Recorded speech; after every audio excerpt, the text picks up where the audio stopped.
High, আমি পূজা। আমার নতুন একটা মিনি ব্লগে তোমাদের সকলকে আরও একবার ওয়েলকাম। কেমন আছো? পয়লা বৈশাখের কেনাকাটা কতদূর হলো? যাচ্ছিলাম দুজনে মিলে বারাসাত, আর দত্তপুকুরে নাকি অনেকক্ষণ আমাদের দাঁড়িয়ে থাকতে হয়েছে, প্রায় 1 ঘন্টা। লাইনে কোনো কাজ হচ্ছিল। চলো সাথে কে আছে তোমাদেরকে দেখাই। তার আগে একটা পাঁপড় কিনে নিই। ছোটোবেলা থেকে এই পাঁপড়টাকে আমরা আঙ্গুল পাঁপড় বলতাম। এখনও কিন্তু আমার ভীষণ পছন্দ। মিষ্টি একটা মুহূর্ত তোমাদের সঙ্গে শেয়ার করি। এত ভালো লাগছিল, তোমাদেরকে কি করে বোঝাই। পাখিগুলোর নাম অবশ্য আমার জানা নেই, বেশ বড় সাইজের। আর সকলে বাসায় ঠিক মতন ফিরে এসে তাদের বাচ্চাদেরকে খাওয়াচ্ছিল। পুরো স্পষ্ট দেখতে পাচ্ছিলাম। অত্যাধিক ভিড়, চৈত্র সেলের বাজার বলে কথা। কি সুন্দর সাজিয়েছে চারিদিকটা। মোটামুটি আমাদের কেনাকাটা কমপ্লিট। আর এই দেখো, যেখানে ভিড় ছিল সেখানে ভিডিও করতে পারিনি, এত গরম লাগছিল।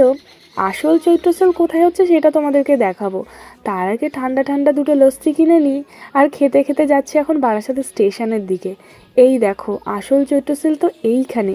সব ঢেলে ঢেলে কেনাকাটা চলছে। আর দেখো, কাদা জল উপেক্ষা করে আজ এখানে হয়েছিল একটু ঝড় বৃষ্টি। বাড়িতেও চলে এসেছি। এখন দুজনের জিনিসপত্র যেহেতু এক জায়গায় হয়ে গেছে, তো আমরা এখন দুজনের জিনিসপত্র আলাদা করে নিচ্ছি।